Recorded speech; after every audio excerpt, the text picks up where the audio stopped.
केरांचल times, हर खबर पर हमारी नजर।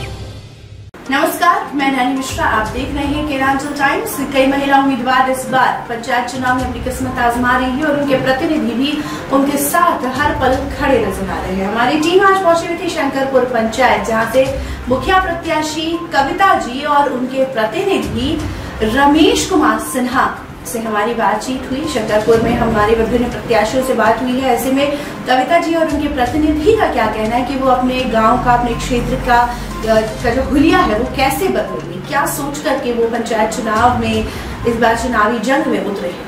हमारी टीम ने उनसे क्या बातचीत की, उन्होंने क्या जवाब दिया, आप भी देखिए इस रिपोर्ट। नमस्कार, आप देख रहे हैं केरांचल टाइम्स। मैं हूं संजीव और मेरे साथ है कैमरामैन अजय आर्यन। आज हम जिस जगह पर पहुंचे वो जिला गोड्डा अंतर्गत मेहरमा प्रखंड के शंकरपुर पंचायत में है। हालांकि आप देख रहे होंगे कि हमारी चारों तरफ एक अपार भीड़ लगी है और यह भीड़ आम जनता की भीड़ है और यह जनता किसी के समर्थन में खड़ी है। दरअसल सवाल ये है कि त्रिस्तरीय पंचायत चुनाव को आज लगभग समय पूर्ण होने जा रहा है। 27 तारीख के बाद यहाँ पर पूरी तरह से सरगर्मियाँ थम सी जाएगी और इसके बाद जो यहाँ पर प्रत्याशी विजय होकर आएंगे उनके द्वारा क्या क्या काम किया जाएगा ये तो आगामी फिर 5 वर्ष ही तय करेगा। लेकिन इस बीच जो हमारे पीछे आप भीड़ देख रहे हैं, चारों तरफ हमारा कैमरामैन जरा सा उसको एक बार दिखा दिया जाए भीड़ को।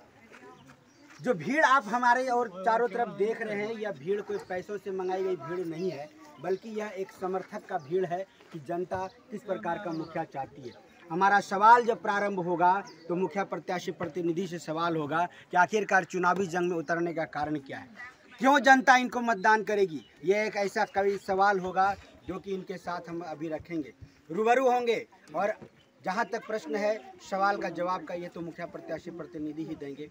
कई सवाल ऐसे होंगे जो इनके शायद जनता के हित के लिए हों और हम यह चाहेंगे कि कई सरकार की योजनाएं, और अभी तक ऐसा देखा जाता है कि जब भी मुखिया प्रत्याशी जीत कर आते हैं और पंचायत का विकास की बात करते हैं, लेकिन जीतने के बाद विकास नहीं होता है। आखिरकार सरजमीन तक योजनाएं नहीं पहुंच पाती है और जहां की जहां योजनाएं रह जाती है, यानी कहा जा सकता है कि कागजों पर सिमट कर रह जाती है। क्या आने वाला भविष्य में भी ऐसा ही कुछ होने को जा रहा है पंचायत चुनाव के बाद? लेकिन यह सारा सवाल का जवाब हम लेंगे मुखिया प्रत्याशी प्रतिनिधि से। सर्वप्रथम लेते हैं उनका परिचय और उसके बाद होगा उनसे सवाल। क्या शुभ नाम है सर आपका? रमेश प्रसाद सिन्हा उर्फ मंटू भाई जी। चुनाव में आने का आपका कारण क्या है? समाज सेवा। किस प्रकार का सेवा? हमारे पंचायत के अंतर्गत 10 वर्षों से पंचायती राज के तहत मुखिया जी रहे, लेकिन उनके द्वारा बहुत सारा जो है कि मुख्य योजना का क्रियान्वयन नहीं किया गया। जैसे वृद्धा पेंशन, आवास योजना, गले नले इत्यादि कामों में उनकी रुचि नहीं रही, जिससे हमको लगा कि मैं मैदान में आऊं और जनता के हित के लिए कुछ करूं। कहीं काम किया जाता है तो क्या आपके द्वारा भी ऐसा कुछ होगा? बिल्कुल नहीं, मैं उस पर अंकुश लगाऊंगा और किसी प्रकार का उगाही नहीं होने दूंगा।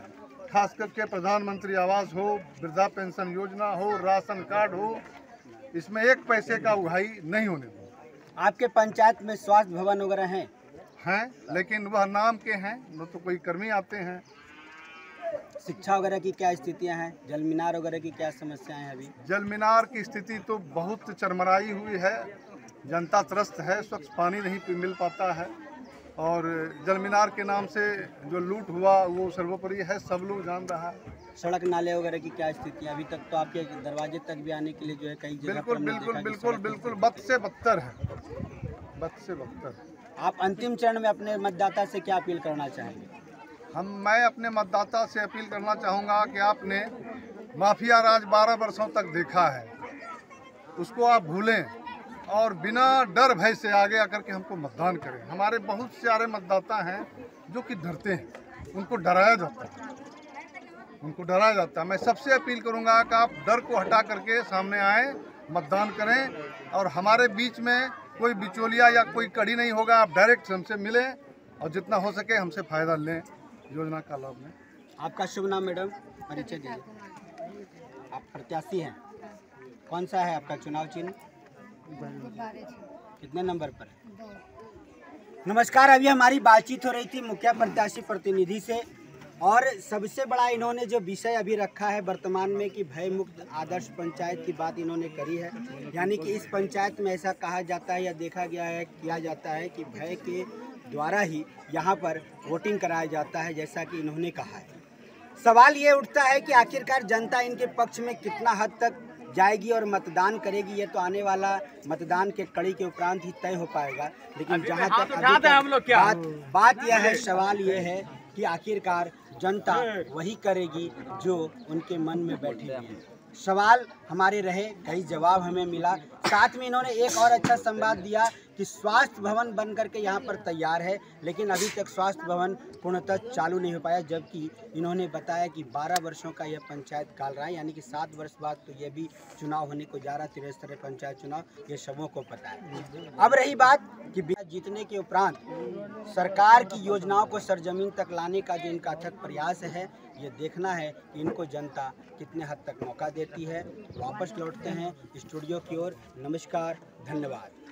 मंटू भाई